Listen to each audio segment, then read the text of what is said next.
N'hésitez pas à télécharger gratuitement, en bas dans la description de la vidéo, une multitude de ressources sur la méthode Montessori. La méthode Montessori pour les bébés est bien plus qu'une approche éducative.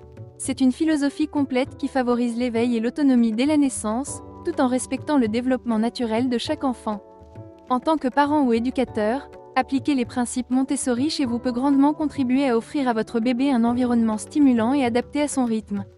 Cette méthode repose sur 3 piliers essentiels: l'adoption d'une posture bienveillante de la part de l'adulte, l'observation attentive des besoins de l'enfant, et la création d'un environnement préparé où le bébé peut explorer librement et développer ses compétences à son propre rythme. Dès la naissance, un bébé est doté d'un esprit absorbant, qui lui permet de capter et d'intégrer toutes les informations de son environnement, bien avant de pouvoir parler ou se mouvoir de manière autonome. En lui offrant un cadre riche en stimulation sensorielle, en respectant son besoin de sécurité et en favorisant ses initiatives, vous l'aidez à poser les premières pierres de son apprentissage. L'une des bases de la méthode Montessori est la posture bienveillante adoptée par l'adulte. Dès le plus jeune âge, l'enfant a besoin d'un cadre rassurant où il se sent soutenu sans être dirigé de manière autoritaire.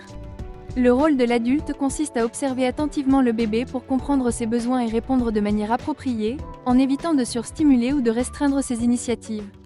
Cela signifie qu'il est essentiel de respecter le rythme propre de l'enfant, sans lui imposer des activités ou des attentes démesurées. Par exemple, en verbalisant les actions du quotidien, comme « je vais te changer »,« je prépare ton repas » ou « nous allons sortir », vous aidez le bébé à se sentir en sécurité et à comprendre progressivement le lien entre les mots et les actions. Cette verbalisation constante contribue également à enrichir le vocabulaire de l'enfant bien avant qu'il ne soit capable de parler, ce qui prépare le terrain pour son développement linguistique futur.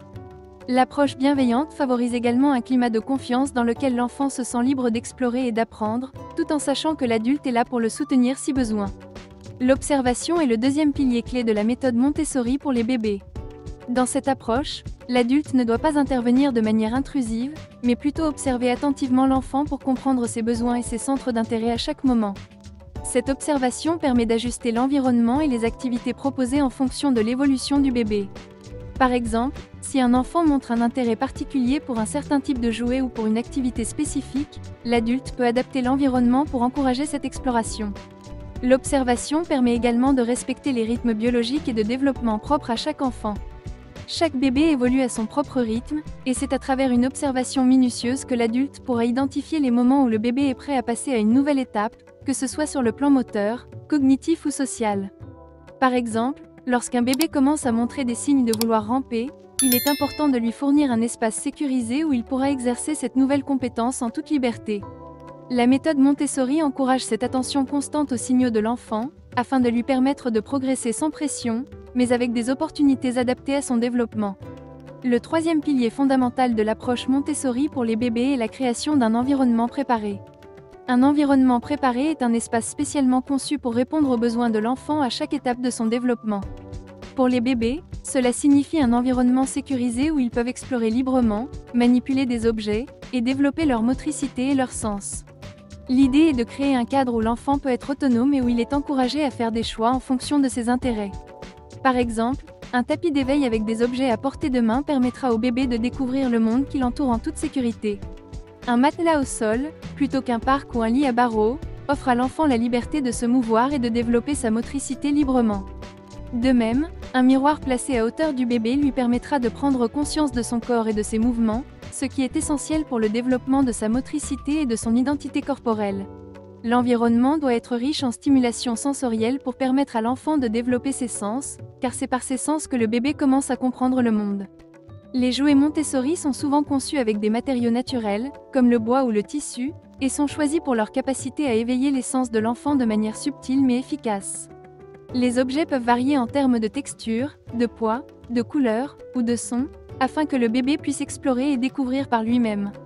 Par exemple, une bouteille sensorielle remplie de plumes, de riz ou de paillettes permettra au bébé de s'émerveiller en secouant l'objet pour en observer les mouvements ou écouter les sons produits. Ces expériences sensorielles sont fondamentales pour le développement cognitif de l'enfant, car elles lui permettent de commencer à établir des liens entre ses perceptions et le monde qui l'entoure. Les jeux Montessori sont également pensés pour encourager l'autonomie du bébé tout en favorisant son développement moteur et cognitif. Par exemple, Le jeu du coucou caché, où l'adulte cache son visage puis le dévoile en disant « coucou », aide l'enfant à comprendre la notion de permanence de l'objet, l'idée que les objets et les personnes continuent d'exister même lorsqu'ils ne sont plus visibles. Ce jeu simple est non seulement amusant pour le bébé, mais il l'aide également à développer des compétences sociales et émotionnelles, en renforçant la relation de confiance avec l'adulte. Un autre exemple d'activité Montessori est la peinture propre, où de la peinture est placée dans un sac hermétique et le bébé peut frotter et mélanger les couleurs sans se salir. Cela permet à l'enfant de s'exprimer de manière créative tout en développant sa motricité fine. L'objectif principal de la méthode Montessori pour les bébés est d'encourager leur autonomie. À travers un environnement bien pensé, des jeux adaptés et une posture bienveillante, l'enfant apprend à se faire confiance et à découvrir le monde à son propre rythme. Le respect du rythme de l'enfant est crucial dans cette approche. Plutôt que de forcer l'enfant à s'adapter à un programme rigide ou à des attentes préétablies, la méthode Montessori permet à l'enfant de grandir en fonction de ses propres capacités et intérêts. Cela renforce sa confiance en lui et l'encourage à devenir autonome, car il apprend par lui-même, à travers ses propres expériences, comment résoudre des problèmes, interagir avec son environnement et se développer de manière harmonieuse. Le matériel Montessori, adapté à la taille et aux forces du bébé, joue un rôle central dans ce processus. Par exemple, des jouets légers et faciles à saisir permettent au bébé de travailler sa motricité fine. Des objets de différentes textures, comme un tissu en coton doux ou en jean rugueux, permettent à l'enfant de développer son sens du toucher. Le choix du matériel doit être réfléchi pour offrir des opportunités d'apprentissage à travers les sens. Cependant, il est important de ne pas surcharger l'enfant avec trop de jouets à la fois.